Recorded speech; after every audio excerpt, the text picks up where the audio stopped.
तो मेरे बच्चों चलिए आज ये कहानी को शुरू करते हैं। सिनोनिम्स पर बात करते हैं। इवेजिव, इवेजिव अपने आप में एक एडजेक्टिव है। ये बना है एक वर्ब से जिसका मतलब है इवेड। ठीक है जी, ये बना है अपने आप में एक वर्ब से इवेड। इवेजिव का मतलब होता है एम्बिगुअस, यानी कि जिसको अगर हम अस्पष्ट रूप से, एम्बिगुअस भी नाम में एडजेक्टिव है। इवेड का मतलब होता है जब हम किसी पर क्या कर रहे होते हैं भाई, आक्रमण कर रहे होते हैं। नहीं, आक्रमण की बात नहीं होता। इवेड का मतलब होता है जब हम किसी चीज को अवॉइड कर रहे होते हैं। ठीक है ना, इवेड का मतलब होता है जब हम किसी को अवॉइड करते हैं, एल्यूड करते हैं। ठीक है बेटा, तो इवेसिव का मतलब क्या होता है, शब्दों से किसी चीज को बचा देना। एक्सेसिबल नहीं, कोहेसिव नहीं। कोहेसिव का मतलब क्या होता है, something which is related, connected. ठीक है जी, कोहेसिव का मतलब होता है something which is related, connected. ठीक है जी, जो चिपका होता है, आप इसी के लिए यूनाइटेड भी कह सकते हैं। अब आता है एम्बिगुअस, तो एम्बिगुअस तो इसका सिनोनिम हो ही गया है ना। एब्रेसिव का मतलब क्या होता है, एब्रेसिव का मतलब क्या होता है बच्चों? बताओ बताओ बताओ। एब्रेसिव का अगर हम मतलब समझने की कोशिश करें तो एब्रेसिव का मतलब होता है जिसको हम रफ कह सकते हैं। एब्रेसिव का मतलब होता है रफ, यानी कि जिसे हम अगर कहना चाहें तो स्क्रैची। स्क्रैची का मतलब होता है जिसे स्क्रैच करने का मन करे। अनस्मूथ जिसे हम कहते हैं। ठीक है, अनस्मूथ जो अपने आप में स्मूथ नहीं है, जो इसको अगर हम और डिटेल में समझना चाहें तो डिसएग्रीएबल, अनस्मूथ। ठीक है भाई, आगे लिखा है हमारे सामने, देखो बच्चे। एरे की अगर हम बात करते हैं तो एरे का मतलब होता है व्यवस्थित। जब व्यवस्थित का मतलब हमें समझ में आता है तो इसका मतलब ऑर्डरली। तो डिस एरे का नेगेटिव हो गया। The sudden declaration of war between two countries led to a disarray, क्या हो गई, अव्यवस्था फैल गई। रिफाइंड आर्गुमेंट नहीं, पीसफुल ट्रीटी बिल्कुल भी नहीं। डिसऑर्डरली सिचुएशन, इल्यूसिव, इल्यूसिव ऊपर, sorry sorry sorry sorry, elude, evade से इल्यूड वर्ब था, अगर एडजेक्टिव हम बनाए तो इवेसिव का सिनोनिम इल्यूसिव भी होता है। ठीक है, ओके। चलो बेटा, क्वेश्चन नंबर 3 पर आ जाओ। क्वेश्चन नंबर 3 पर आ जाओ। नहीं, आपको वॉइस चेंज करना है। The thief asked if he remember. Sir ये वॉइस नहीं है, बेसिकली क्वेश्चन के फॉर्मेट को नरेशन के आधार पर पूछा गया है। ये टाइपिस्ट भाई थोड़ा सा शैतानी कर देते हैं। डायरेक्ट स्पीच में आपको कन्वर्ट करना। The thief asked if he remember the place where they had hidden their jewellery. सभी ऑप्शंस में आस्क्ड सही जगह लिखा हुआ है सर, इन्वर्टेड कॉमास की जगह इफ आया है तो क्लोज एंडेड क्वेश्चन होना चाहिए बाबू। रिमेंबर्ड प्रेजेंट इंडेफिनिट से पास्ट इंडेफिनिट में हम जाएंगे तो ये सारे खत्म हुए हमारे पास। ए फॉर एप्पल आंसर ही हमारे सामने है भाई। क्वेश्चन हमारे सामने है, अप्रोप्रिएट वन वर्ड सब्स्टिट्यूट देखना है। द पेंडेमिक, सर डेमिक का मतलब होता है डिजीज। डेमिक का मतलब होता है डिजीज। PAN का मतलब होता है ऑल, यानी कि एक ऐसी स्थिति जब सारी जगह बीमारी फैल जाए, पेंडेमिक कहलाता है। Deeply affected small business owner, छोटे बिजनेस ओनर्स को बड़ा परेशान किया है। As they have no means, means का मतलब होता है सोर्स। सोर्स की जगह आप मोड भी कह सकते हैं, हिंदी में इसे आप साधन कह सकते हैं। जीवन जीने का कोई साधन नहीं है तो वर्कर इसके लिए कोई नहीं। पॉपर का मतलब होता है एक ऐसा गरीब इंसान जो दूसरा है, उसी को हम कहते हैं। ठीक है जी, करेक्ट है। डू यू रिमेंबर, ये क्या लिख रहे हो मनाली साहब? मैजन हम कहते हैं राजमिस्त्री को जो घर बनाने की काम करता है।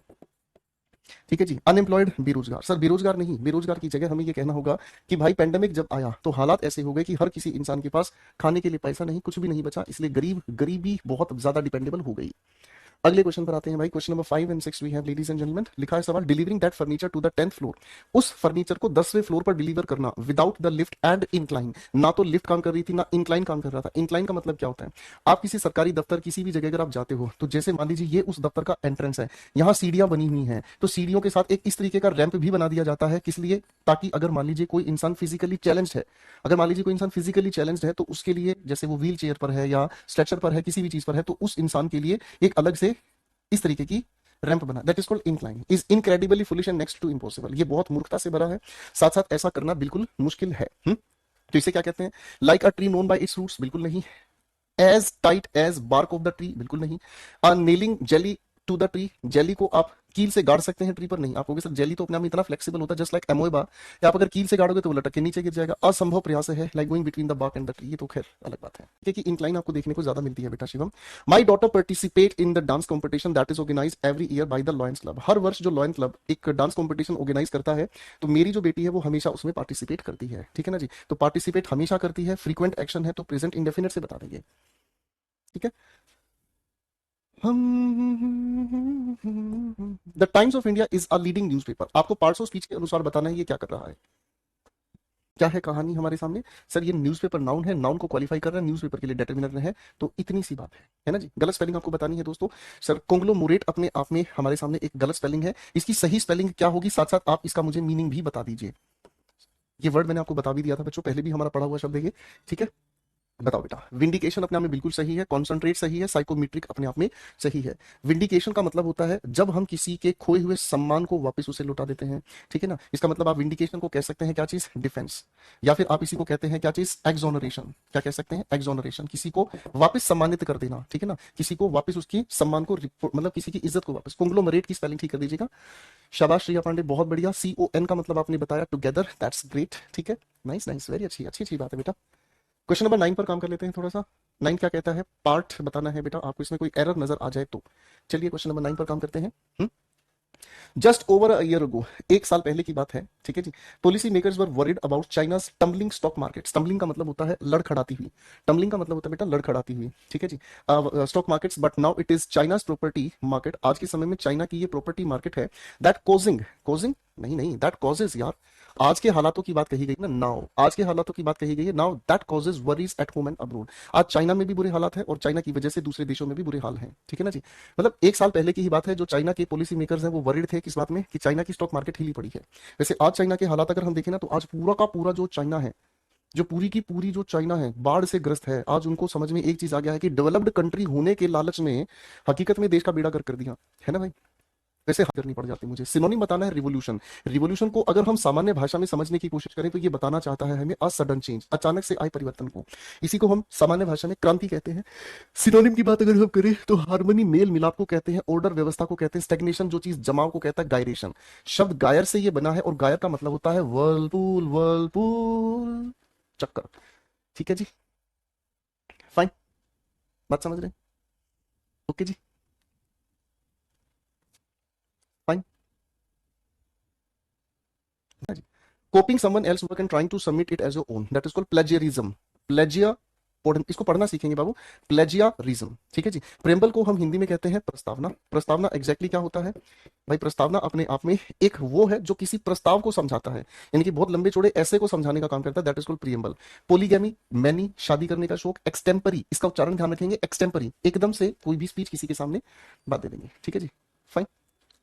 दे hardly eat in the restaurant. Restaurant इसको बोला जाता है रेस्टोरेंट, हार्डली खुद में ही एक नेगेटिव वर्ड है, तो जिनके अंदर नेगेटिव कॉन्ट्रेक्शन है उनका हम प्रयोग नहीं करेंगे, ठीक है जी। यहाँ ईट V1 है तो प्रेजेंट इंडेफिनिट के अनुसार बात करी जाए, बाकी बात खत्म, ठीक है छोटू भाई, ठीक है बंदर। चलो क्वेश्चन 13 पे आ जाओ बेटा, क्वेश्चन 13 पर आ जाओ। Growing up in an environment where film making was an essential part of the household, Ananya Kasaravalli was acquainted in a number of dance forms from an early stage. बहुत बेसिक क्वेश्चन है, बहुत ही ज्यादा basic question है, अगर आप बता देंगे तो अच्छा लगेगा, नहीं बताएंगे तो कोई बात नहीं भाई, मैं बता दूंगा भाई। चलिए बच्चों क्वेश्चंस को बनाने की कोशिश करते हैं, देखिए क्या कहता है भाई ये क्वेश्चन। आ जाओ मेरे बच्चे, पुष्पा क्वेश्चन को देखेंगे। Growing up in an environment way film making was an essential part of the house hold, ठीक है जी। ऐसे माहौल में पल पाल पोसकर बड़े होना जिसमें सारा क्या फिल्म मेकिंग का माहौल देखने को मिला। अनन्या केसर वाली वॉज अक्वेंटेड इन, क्या इन यहाँ प्रेपोजिशन सही है, फिक्स प्रेपोजिशन का ये सवाल है, तो यहाँ अक्वेंटेड के साथ हमें चाहिए विद, क्या चाहिए, अक्वेंटेड के साथ हमें चाहिए सर जी विद, ठीक है। अक्वेंट के साथ अगर विद की हम बात करते हैं तो इसका मतलब होता है परिचित होना। क्या मतलब होता है बेटा इसका मतलब, परिचित होना। अगले क्वेश्चन पर आ जाओ भाई, पैराजंबल का ये सवाल है आप लोगों के सामने, and we can do this question. आपकी नजरों ने समझा प्यार के काबिल मुझे दिल किए। भाई साहब बना के दिखाएंगे थोड़ा सा क्वेश्चन का आंसर, क्वेश्चन का आंसर बना के दिखाएंगे भाई साहब, थोड़ा सा क्वेश्चन लेंदी है, इसके ऊपर तो क्वेश्चन नंबर ही लिखा है बेटा, QS, ठीक है, RS, इसका मतलब P से कोई लेना देना नहीं है।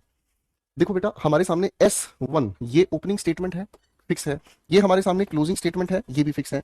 ओपनिंग एंड क्लोजिंग स्टेटमेंट को तो छेड़ना नहीं है, ये अपनी जगह बिल्कुल शांति से चुपचाप बैठे हुए हैं, ठीक है बेटा,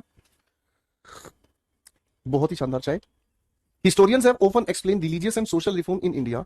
इतिहासकारों ने अधिकतर एक्सप्लेन किया है धार्मिक और सामाजिक सुधार को जो भारत में हुए हैं 19वीं शताब्दी में, as a result of western impact upon the minds of man, भारतीय लोगों के दिमाग पर पश्चिमी सभ्यता का प्रभाव। जब भी आपको S1 S6 दिया जाता है, पहले इन ओपनिंग और क्लोजिंग स्टेटमेंट को ही पढ़कर देखना चाहिए कि इसके बीच क्या घटा जा सकता है। Each of these vernacular using reformers derived his arguments from with in his own tradition, अपने ही ट्रेडिशन से इन लोगों ने अपनी भाषा में अलग अलग अर्थ निकाले हैं। वर्नैकुलर भाषा को कहा जाता है जो बोलचाल की भाषा है। अब हम शुरू करते हैं। With that purpose we seek to analyse the thoughts and activities of individuals who are both religious reformers and vernacular publicists. Vernacular का मतलब बता दिया। ये दैट पर्पस कौन सा है हमें अभी पता नहीं चल रहा है कि कौन सा पर्पस यहां बताना चाह रहा है। The equation of westernisation and modernisation has given way to a search for indigenous sources of social changes. समाज के जो परिवर्तन है उसके मूल जो सोर्सेज हैं उनके बारे में एक इक्वेशन स्थापित करता है westernisation and modernisation. Recognising the modernity of tradition is one thing, however whereas understanding the intellectual processes that produce indigenously generated changes another. Change जो है वो दूसरा है, ठीक है जी।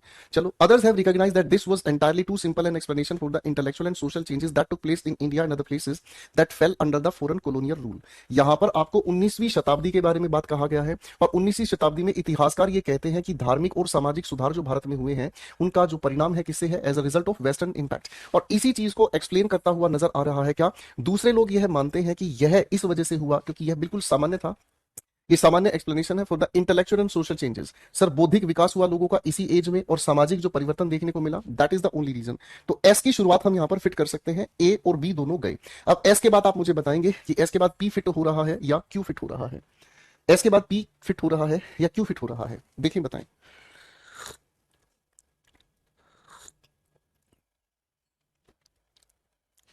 एक बात सोचने की है भाई, यहाँ क्यू वाले ऑप्शन में तो समीकरण बैठा दिया गया है वेस्टर्नाइजेशन और मॉडर्नाइजेशन का, जबकि वेस्टर्नाइजेशन और मॉडर्नाइजेशन की बात ना तो S1 में की है और ना ही S में की है। समझ रहे हैं, एस वाले ऑप्शन में और S1 वाले ऑप्शन में, इन दोनों ऑप्शन ने हमें एक पर्पस बताया जो सुधार का कारण बना। तो एस के बाद क्या है, एस के बाद क्या है, आप कहोगे सर पी है। With that purpose we seek to analyse the thoughts and activities of individuals who are both. एक गड़बड़ हो गई, रिकॉग्नाइजिंग, गड़बड़ होगी भाई। यहां जो हम मॉडर्निटी ऑफ ट्रेडिशन को जो पहचान रहे हैं, ये है वो पर्पस जो हमें इस दैट पर्पस के नाम से बता रहा है। रुको भाई, गड़बड़ कर दी हमने जानबूझ के।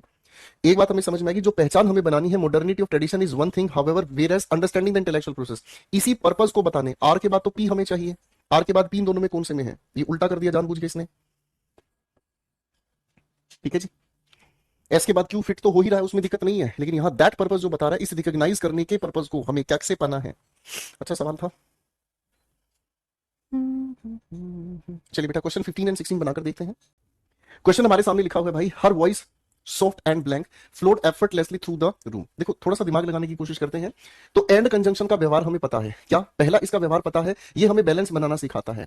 जो हमें यहां पॉजिटिव तो यहां पॉजिटिव, यहां नेगेटिव तो यहां नेगेटिव। दूसरी बात ये हमें बताना चाहता है, किसी सीक्वेंस लेकर हमें जाता है। एंड से पहले सॉफ्ट पॉजिटिव कैटेगरी का वर्ड है, तो यहां भी पॉजिटिव कैटेगरी का वर्ड चाहिएगा। क्रोकी, क्रोक से बना है, मेंढक की आवाज को हम क्रोकी कहते हैं, गया। नेजल का मतलब क्या होता है, जो नाक से आवाज आती है, जो कैसी आती है भाई, नाक से आवाज आती है ना भाई। तो नाक की आवाज को तो आप ठीक नहीं मानेंगे भाई, क्या कहोगे, नाक की आवाज को आप ठीक नहीं मानेंगे। पियर्सिंग, जो बिल्कुल चुभती है, नहीं। मेलो क्या होगा, श्रिल का एंटोनिम होगा, मीनिंग पॉजिटिव होता है। मेलो का मतलब हमें समझ में आता है सूदिंग, क्या होता है, सूदिंग, या फिर इसी को हम अगर कहना चाहें तो रिलैक्सिंग, जो आराम दे, क्या कहेंगे, जो आराम दे, ठीक है जी, रिलैक्सिंग, ओके। सॉफ्ट भी कह सकते हैं। Krishna said to his disciple, I will be grateful if you complete this task by morning. मैं इसके लिए शुक्रगुजार हूंगा अगर आप इस टास्क को सुबह तक कंप्लीट कर दें। दिस को हमें दैट में लेकर जाना है, ठीक है। अब दिस को दैट में लेकर जाना है, more than one of the above, बाद में सोचेंगे भाई इसको तो क्या कह रहा है ये। पहली बात मेरे अंदर ध्यान से देखो, रिपोर्टिंग ऑफ पास्ट है, पास्ट की वजह से विल को वुड में चेंज करना है, तो ये वुड चेंज नहीं होगा। एक से ज्यादा ऑप्शन इसकी वजह से गलत हो गए, है ना भाईजान। Krishna asked his disciple to finish the task by morning for his gratefulness. Sir यहां फोर लगाने के बाद ये हिज क्या कह रहा है, गलत है। यही आंसर हमारे सामने आ रहा है, एंटोनिम क्रोकी होना चाहिए ना। अरे यार, क्वेश्चन जानबूझ के गलत पढ़ना चाहते हो यार बेटा, क्वेश्चन जानबूझ के गलत पढ़ना चाहते हो। एंड से पहले लिखा ये सॉफ्ट कौन सा मीनिंग बता रहा है, पॉजिटिव। एंड के बाद हमें कौन सा चाहिए, पॉजिटिव। दोनों एक ही जैसे शब्द हमें चाहिए। श्रील का मतलब होता है तीखा, श्रील का मतलब होता है तीखा। तीखे का मतलब यहाँ वो नहीं है जिसका टेस्ट तीखा हो, तीखे का मतलब ये समझ में आता है जो पतली बारीक चिल्ला के आवाज में बोलता है। या फिर जैसे आप अपने घर की खिड़की खोलते हो, जब आप अपने घर की खिड़की खोलते हो तो आप सभी लोग जानते हैं कि जो खिड़की के हिंजेस होते हैं, जो जॉइंट्स होते हैं, उसमें कभी कोई ऑयलिंग नहीं करता। आप जब दरवाजे खोलते हो तो उसमें श्रिल आवाज आती है, ठीक है, समझ आया। और समझाता हूं, आप अपने घर पर जब किसी फर्नीचर को खिसकाते हो, कोई हैवी सी टेबल है, बेड को खिसकाते हो, तो जो जमीन से खर्चने की एक आवाज आती, ये जो आवाज आती, दैट इज कॉल्ड श्रिलिंग। बेटा आपको इसका एंटोनिम चिपकाना है, श्रिल का एंटोनिम पॉजिटिव सेंस में, अच्छे सेंस में यही बनेगा। समझ गए भाई। क्वेश्चन गलत ही पढ़ना है तो फिर बेटा क्यों इतनी मेहनत करी आपने, तो क्वेश्चन ही गलत पढ़ना है तो फिर मेहनत काहे कर रहे हो भाई, पढ़ो गलत, फिर तुम्हें कौन रोक सकता है। Select the most appropriate meaning of the given idiom. Bells and whistles, whistles सीटियां, बेल्स घंटीज। बताओ आंसर क्या होगा।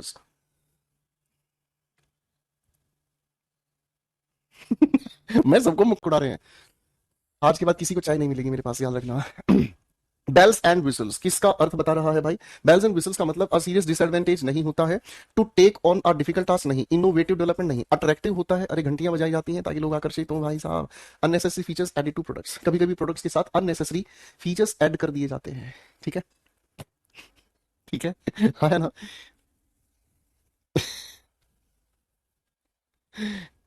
अननेसेसरी फीचर्स ऐड कर दिए जाते हैं। ठीक है। अननेसेसरी फीचर्स ऐड कर दिए जाते हैं। Maybe he wanted to make sure he didn't embarrass her. Sir embarrass अपने आप में गलत स्पेलिंग है, इसकी सही स्पेलिंग आप मुझे बताएंगे। ठीक है जी। अब देखो श्योर अपनी जगह सही है, तो ये श्योर श्योर गलत हो गया। एम्बारेस की स्पेलिंग ये भी गलत है, तो सही स्पेलिंग क्या हो गई। एम्बारेस का मतलब होता है शर्मिंदा करना। ठीक है, शर्मिंदा करना। ठीक है जी। जय भाई कह रहे सही कह रहे, 2 मिनट्स में इंग्लिश बोलना सीखे। है जी। ऋषभ चिंता क्यों कर रहे हो, मैं कराऊंगा बेटा। क्यों चिंता कर रहे हैं भाई, मैं कराऊंगा। भाई ये क्वेश्चन मैं सोच रहा हूँ आपको होमवर्क में दूं, अगर आप इजाजत देते हैं तो। ये क्वेश्चन बताओ बेटा, होमवर्क में कर लोगे ट्राई। हम्म। मैं भी यूट्यूब देखता हूँ भाई साहब। मात्र 2 मिनट में सारे क्लोजेस का डर खत्म, मात्र 5 मिनट में पापा बने, मात्र 3 मिनट में मम्मी को भगा के लाए। ऐसे ऐसे भाई साहब थंबनेल होते हैं, बच्चा उस पर जाता है, बढ़िया अपना बेवकूफ बनता है और बेहोश हो जाता है। ठीक है। आज हमने फ्रेजल वर्ब को लेकर क्या मेहनत की आप देखिएगा। हमने फ्रेजल वर्ब को तार तार कर दिया है, फ्रेजल वर्ब को समझने का तरीका बनाया। मंडे को आपकी क्लास होगी बेटा, फ्रेजल वर्ब की जो मंडे की आप लोगों की क्लास है ना। ठीक है जी। तो फ्रेजल वर्ब वाला वो क्वेश्चन हम आपके साथ पढ़ना शुरू करेंगे। वो आप लोगों की इंग्लिश एक्यूमेन के पेज नंबर 333 से मैं शुरू करवा रहा हूँ। तो जिनके पास एक्यूमेन है 5th एडिशन, वो पेज नंबर 333 से काम शुरू कर सकते हैं। ठीक है जी। खतरनाक पढ़े भाई साहब, मात्र एक वीडियो में वोकैबुलरी का डर खत्म। मतलब पढ़ने वाला खत्म होना हो, लेकिन डर खत्म जरूर करवा देते हैं। ये आप घर पे ट्राई कीजिएगा, अच्छा सवाल है आप लोगों के लिए। क्वेश्चन 20 पर मैं काम करूंगा बच्चों। एनकाउंटर का मतलब होता है, एनकाउंटर का अगर फ्रेजल वर्ब हम याद करें तो इसे हम कहते हैं टू कम अक्रॉस। इसका मतलब क्या होता है, विस अ विस। इसका देख लो, फॉरेन वर्ड्स का भी मीनिंग बता दिया है। इसको हम अंग्रेजी में कहते हैं किसी से फेस टू फेस मिलना। ठीक है जी। राह में उनसे मुलाकात हो गई, जिससे डरते थे वही बात हो गई। The encounter made the audience squirm. Squirm का मतलब क्या होता है। स्क्विर्म का मतलब क्या होता है भाई। देखो भाई, जब स्क्विर्म की हम बात कर रहे हैं तो इसका मतलब होता है वो बेचारे जहां थे वहां से बेकाबू हो गए। इसका मतलब क्या होता है, इसका मतलब होता है बेकाबू हो जाना। एंटोनिम आपको बताना है तो भाई रिलैक्स हो जाना, चैट बातें करना, प्रे प्रार्थना, स्पीक का मतलब बोलना। ठीक है जी, करेक्ट है, फाइन। अगर हम इसका सिनोनिम कहें तो इसका सिनोनिम होता है ट्विस्ट, कॉन्टोर्ट। ठीक है जी, या फिर अगर आप कहना चाहें तो इसी को हम ट्विस्ट भी कह देते हैं, रिगल भी कह देते हैं। ठीक है जी। चलिए भाई क्लोजेस्ट सोल्व करते हैं। आज बहुत दिन हो गए आप लोगों के साथ क्लोजेस्ट सोल्व नहीं किया हमने।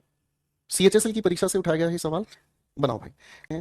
Claims have been made that vaccines are responsible for certain blank health conditions, contemptuous, adverse, affirm, disperse. Adverse का मतलब विपरीत होता है, जो होना चाहिए उसके ठीक विपरीत होता है। ठीक है। कंटेम्प्चुअस का मतलब तो घृणा से भरा होता है। Particularly autism, speech disorders, inflammatory bowel disease, some of those claims focused on, क्या लिखा है, thimerosal, mercury containing compound used as a preservative in vaccines. Some people believe that, कुछ लोग ये मानते हैं that autism blank a form of mercury poisoning caused specially, क्या लिखा है, specifically by thimerosal in childhood vaccines. ठीक है जी। अब यहाँ इसका टेंस आपको बताना है, पास्ट की वजह से क्या चुनेंगे बेटा, विल, शैल, वॉज या वर। ऑटिज्म सिंगुलर होने की वजह से वॉज लगा हुआ हमें चाहिए। ठीक है बेटा, आगे बढ़ने का काम करते हैं। क्या लिखा है हमारे सामने, those claims have been discredit, ऐसे क्लेम्स को हटा दिया गया है। Still misinformation and fear generated by false claims about associations. ठीक है जी। क्या लिखा है, associations, autism and, sir and के साथ हमें पेयर बनाने के लिए यहाँ पर बिटवीन चाहिए। ठीक है जी। ये हमारे सामने क्या है सर, बिटवीन हमें चाहिए, रिफ्लेक्सिव प्रोनाउन है, थ्रू प्रीपोजिशन है, वन अनदर रिफ्लेक्सिव प्रोनाउन है। आगे पढ़ते हैं हम, क्या लिखा है, vaccines had a significant impact on individuals perceptions about vaccine safety, about vaccine safety. Fourth option में क्या भरा जाएगा, blank. Most individuals in countries were vaccination is wide spread had ever personally experience vaccine preventable disease.